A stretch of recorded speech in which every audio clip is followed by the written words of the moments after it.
तेरी वाणी जीवन की रोटी, नैनों की ज्योति अंधेरा मिटाती।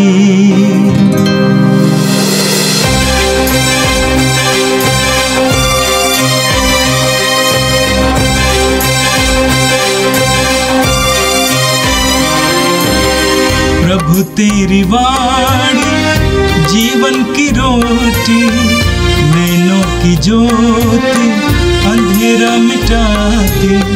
प्रभु तेरी वाणी जीवन की रोटी, नैनों की ज्योति अंधेरा मिटाती। वाणी वाणी वाणी वाणी वाणी पवित्र है, शाश्वत है, जीवन का मन्ना है। 25 जनवरी मंगलवार। पहला पाठ प्रेरित चरित अध्याय 9 पद संख्याएं 1 से लेकर 22 तक। साउल पर अब भी प्रभु के शिष्यों को धमकाने तथा मार डालने की धुन सवार थी।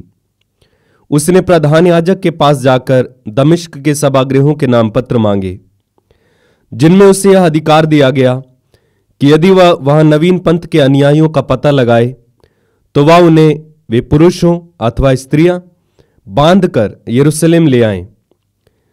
जब वह यात्रा करते करते दमिश्क के पास पहुंचा तो एकाएक आकाश से एक ज्योति उसके चारों ओर चमक उठी।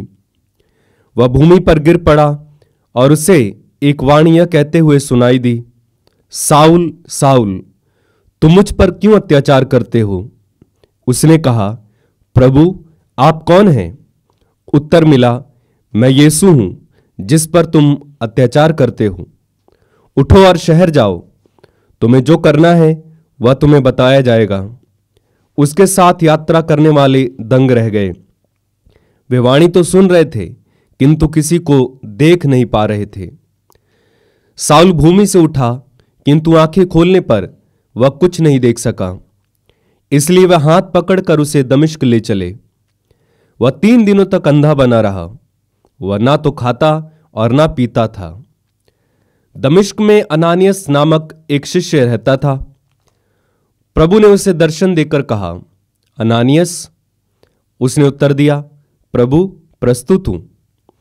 प्रभु ने उससे कहा, तुरंत सीधी नामक गली जाओ और यूदस के घर में साउल तारसी का पता लगाओ, वह प्रार्थना कर रहा है।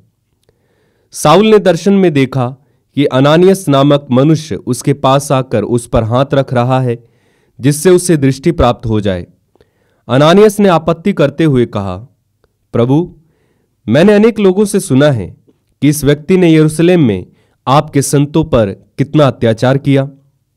उसे महायाजकों से यह अधिकार मिला है कि वह यहां उन सबों को गिरफ्तार कर ले जो आपके नाम की दुहाई देते हैं। प्रभु ने अनानियस से कहा, जाओ, वह मेरा कृपा पात्र है। वह गैर यहूदियों, राजाओं तथा इस्राएलियों में मेरे नाम का प्रचार करेगा। मैं स्वयं उसे बताऊंगा कि उसे मेरे नाम के कारण कितना कष्ट भोगना होगा।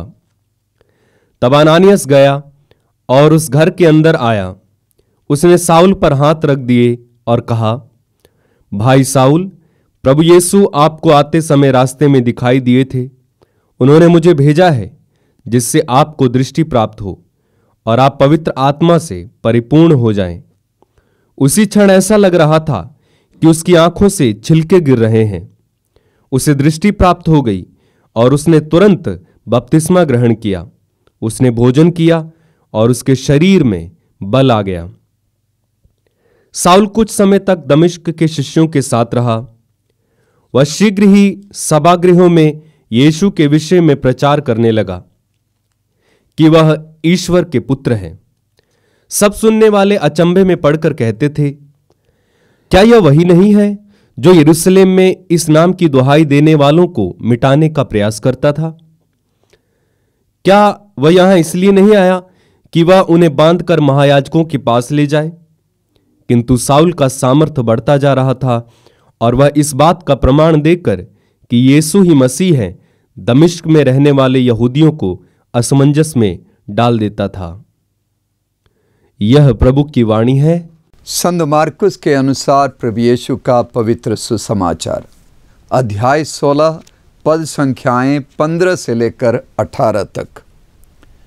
यीशु ने अपने 11 शिष्यों को दर्शन देकर कहा, संसार के कोने कोने में जाकर सारी सृष्टि को सुसमाचार सुनाओ। जो विश्वास करेगा और बपतिस्मा ग्रहण करेगा उसे मुक्ति मिलेगी। जो विश्वास नहीं करेगा वो दोषी ठहराया जाएगा। विश्वास करने वाले ये चमत्कार दिखाया करेंगे। वे मेरा नाम लेकर अबदूतों को निकालेंगे, नवीन भाषाएं बोलेंगे और सांपों को उठा लेंगे। यदि वे विष पिएंगे तो उससे उन्हें कोई हानि नहीं होगी। वे रोगियों पर हाथ रखेंगे और रोगी स्वस्थ हो जाएंगे। यह प्रभु का पवित्र सुसमाचार है। क्रिस्त प्रभु की जय। आज संत पौलुस के मन परिवर्तन का पर्व है। पौलुस का जन्म रोमी साम्राज्य के अंतर्गत सिसिलिया प्रदेश के राजधानी तारसुस में हुआ था। पौलुस को इस्राएल के सबसे पहले राजा साउल का नाम दिया गया था और उस नाम के अलावा रोमी परंपरा के मुताबिक पौलुस नाम भी दिया गया। उनके पूर्वज गलीलिया प्रदेश के बन्यामीन कुल के थे और वे गलीलिया छोड़कर इस तारसुस शहर में आकर रहने लगे और वे यहूदी परंपराओं का निर्वहन करने में, कड़ाई से पालन करने में लगे हुए थे। पौलुस अपने बचपन में ही भेड़ के ऊन और कपास को मिलाकर गलीचा बनाने का यानी कारपेट के निर्माण करने में और उस कारपेट से तंबू बनाने के लिए प्रशिक्षित किया गया था। शायद ये उनका खानदानी पेशा था। बाद में हम देखते हैं अपने मिशनरी यात्राओं के दौरान पौलुस इस कार्य का उपयोग करते हैं अपनी आजीविका कमाने के लिए। साउल की मातृभाषा अरमाई थी। इसके अलावा वो यूनानी भाषा को जानते थे। यूनान की बहुत सारी लोक कथाओं को भी वे जानते थे। वे यरूशलेम भेजे गए जवानी में ताकि यहूदी परंपरा के बारे में, यहूदी धर्म के बारे में विस्तार से उनकी शिक्षा दीक्षा हो। हिल्लेल परंपरा के सबसे बड़े गुरु गमालियल के अधीन में उन्होंने शिक्षा ली और उसके बाद यहूदी धर्म को फैलाने में और जो भी यहूदी धर्म के विरोधी है उनका उत्पीड़न करने में पौलुस लगे थे। हम उनके बारे में बाइबल में पहली बार संत स्तेफनुस की शहादत के दौरान पढ़ते हैं कि संत स्तेफनुस के वध करने में पौलुस ने साथ दिया और उसके बाद भी लगातार जो लोग यीशु के अनुयायी हैं उनका उत्पीड़न करने, उन्हें जेल में बंद करने, उनका वध कराने में वो लगे हुए थे।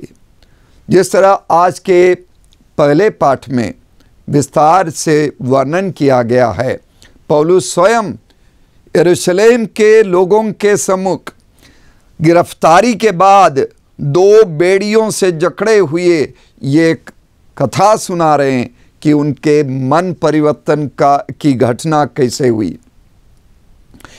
यही घटना प्रेरित चरित्र में 3 बार इसका वर्णन हुआ है।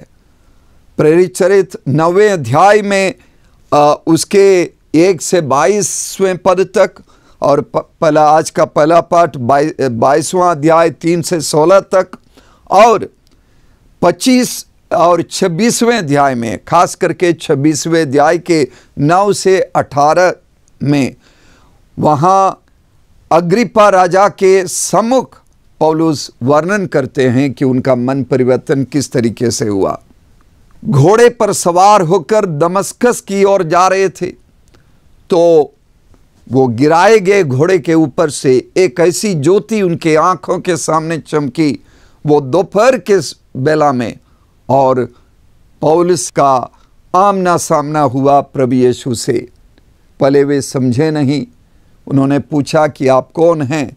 तब यीशु ने उन्हें बता दिया कि मैं वही हूँ जिसका तुम उत्पीड़न करते हो। और उसके बाद पौलुस के जीवन में एकाएक परिवर्तन हुआ। वो बहुत ही विनम्र होकर वापस चले जाते हैं और अननियास से चंगाई प्राप्त करते हैं और बपतिस्मा ग्रहण करते हैं। और इस तरह वो कलीसिया के सबसे महान प्रेरित बना, सबसे महान प्रचारक बना। पौलुस क्या थे, क्या बने, इसके बारे में पूछेंगे तो ज़्यादातर ईसाई ये कहेंगे पौलुस पहले यहूदी थे और ईसाई धर्म में उनका धर्म परिवर्तन हुआ था। वास्तव में इसी कारण यहूदी भी पौलुस की निंदा करते हैं। एक महान लेखक क्रिस्टर स्टेंडाल नामक लेखक अपनी किताब यहूदियों और गैर यहूदियों के बीच पौलुस नामक किताब में वो कहते हैं पौलुस का धर्म परिवर्तन या पौलुस का धर्मांतरण नहीं हुआ। पौलुस को केवल एक बुलाहट मिली और उस बुलाहट को पौलुस ने बहुत अच्छे ढंग से जिया। यहूदी के रूप में पौलुस का जन्म हुआ, मरते दम तक पौलुस यहूदी बना रहा। आज के पहले पाठ में आप सुनेंगे जहां वे यहूदियों को संबोधित करते हुए सबसे पहले कहते हैं मैं यहूदी हूं। उन्होंने यह नहीं कहा कि मैं यहूदी था। प्रेरित चरित्र में और पौलुस के 13 अलग अलग लेखों में, पत्रों में हम यही बात बार बार सुनते हैं, मैं यहूदी हूं। दमस्कस के रास्ते में पौलुस ने एक अनोखा अनुभव प्राप्त किया, यीशु का अनुभव। और उस अनुभव के पहले पौलुस अब यीशु के सारे अनुयायियों को पराया समझता था, गैर समझता था और विरोधी समझते थे, अन्य समझते थे। और उस अनुभव के बाद पौलुस की समझ बदल जाती है। पौलुस उन्हें अपना समझते हैं और एक समावेशी समझ पौलुस के दिमाग में आ जाती है। और जो गैर यहूदी है, गैर विश्वासी है, जो रोमी हैं, अन्य धर्मों के लोग हैं, अन्य संस्कृतियों के लोग हैं, उनकी तरफ भी यीशु का वो अनुभव प्राप्त करने के पूर्व पौलुस वही समझ रखते थे। लेकिन वो क्रिस्तानुभव दमस्कस के रास्ते में पाने के बाद पौलुस सबको अपना समझते हैं। उनका परिवर्तन होता है, उस बुलाहट के मुताबिक उनका दिल बढ़ जाता है, वो एक समावेशी सोच रखते हैं। पौलुस समझने लगे कि हम सब एक हैं। हमारी परंपराएं अलग हो सकती है, लेकिन हम सब एक ईश्वर की संतान हैं। सबकी एकता होनी चाहिए और एक समावेशी समझ। गैरों को, परायों को तिरस्कृत नहीं करता, लेकिन सबको अपनाने लगते हैं। गैर यहूदियों को भी यीशु के शिष्य बनने का अधिकार है, इस बात पर पौलुस जोर देते हैं। और इसीलिए आदिम कलीसिया अपनी सोच इनके कहने के मुताबिक बदल देती है। पौलुस सेतु बनने के कार्य में लगे रहते हैं। इफिसियों के नाम पौलुस के पत्र के 2 अध्याय के 13 से लेकर 16 तक पद में हम इस बात को स्पष्ट रूप से सुनते हैं। पौलुस कहते हैं, आप लोग पहले दूर थे, किंतु यीशु मसीह से संयुक्त होकर आप अब मसीह के रक्त द्वारा निकट आ गए हैं, क्योंकि वही हमारी शांति है। उन्होंने यहूदियों और गैर यहूदियों को एक कर दिया है। उन्होंने यहूदियों और गैर यहूदियों को एक कर दिया है। दोनों में शत्रुता की जो दीवार थी उसे उन्होंने गिरा दिया है और अपनी मृत्यु द्वारा विधि निषेधों की संहिता को रद्द कर दिया। इस प्रकार उन्होंने यहूदियों तथा गैर यहूदियों को अपने से मिलाकर एक नई मानवता की सृष्टि की और शांति स्थापित की।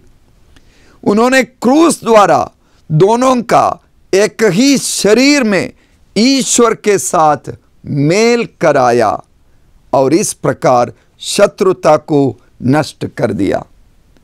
पौलुस ने अपनी बुलाहट के मुताबिक इस महान बुलाहट को समझ लिया, सेतु बनने का। इसलिए वो कहते हैं कि यीशु ने यहूदियों तथा गैर यहूदियों को अपने से मिलाकर एक नई मानवता की सृष्टि की और शांति स्थापित की है।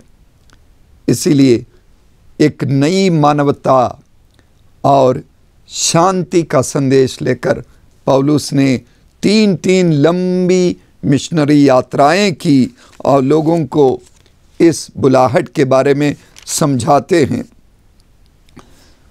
भाइयों बहनों, आज 25 जनवरी को कलीसियाई एकता सप्ताह का अंतिम दिन है। 18 जनवरी से लेकर आज तक हम लोग लगातार पूरे विश्व में विभिन्न कलीसियाओं के लोग, क्रिस्तीय लोग जो विभिन्न संप्रदायों में बटे हुए हैं, सब लोग मिलकर प्रार्थना कर रहे हैं कि हम सब एक हो जाएं, हम एक बने रहें। हमारी भिन्नताएं हैं, हमारे बीच में हमारे विश्वास के कुछ बातों में भिन्नताएं हैं, हमारे कर्मकांडों में, अनुष्ठानों में कुछ फर्क है, लेकिन हम एक हैं, इस बात का अनुभव करते हैं। और आज पौलुस के मन परिवर्तन के दिन इसका समापन है, क्योंकि पौलुस एकता की बात कहते हैं। हम सब एक हैं कहने वाले पौलुस को मानते हुए, उनको आदर देते हुए आज इस महत्वपूर्ण सप्ताह का आखिरी दिन है। इसमें कैथलिक, गैर Catholic, Orthodox, Protestant, Pentecostal, Lutheran, विभिन्न संप्रदायों के लोग मिलकर प्रार्थना करते हैं और सहभागिता, आपसी सहयोग की बात करते हैं। आज के सुसमाचार में हमने मार्कुस के सुसमाचार के अंतिम अध्याय से यीशु के बातों को सुना। यीशु अपने स्वर्गारोहण के पूर्व अपने शिष्यों को दर्शन देकर उन्हें पवित्र आत्मा की कृपा दी और उन्हें सारे संसार में जाकर सुसमाचार सुनाने का आदेश दिया। और उन्होंने कहा, जो विश्वास करने वाले हैं वे ये चमत्कार दिखाया करेंगे। यीशु स्पष्ट रूप में हमें अपनी पहचान बताते हैं। वो पहचान क्या है? वे मेरा नाम लेकर अबदूतों को निकालेंगे, नवीन भाषाएं बोलेंगे और सांपों को उठाएंगे, लेकिन सांप उन्हें हानि नहीं करेगा। यदि वे विष पिएंगे तो उससे उन्हें कोई हानि नहीं होगी। वे रोगियों पर हाथ रखेंगे और रोगी स्वस्थ हो जाएंगे। यही हमारी पहचान है, सेवा करना, परोपकार करना और यीशु के नाम पर अद्भुत कार्य करना, उनकी महिमा के लिए, परमेश्वर की महिमा के लिए और सामने जो भी ज़रूरतमंद है उनकी भलाई के लिए। यही यीशु के अनुयायियों की पहचान है।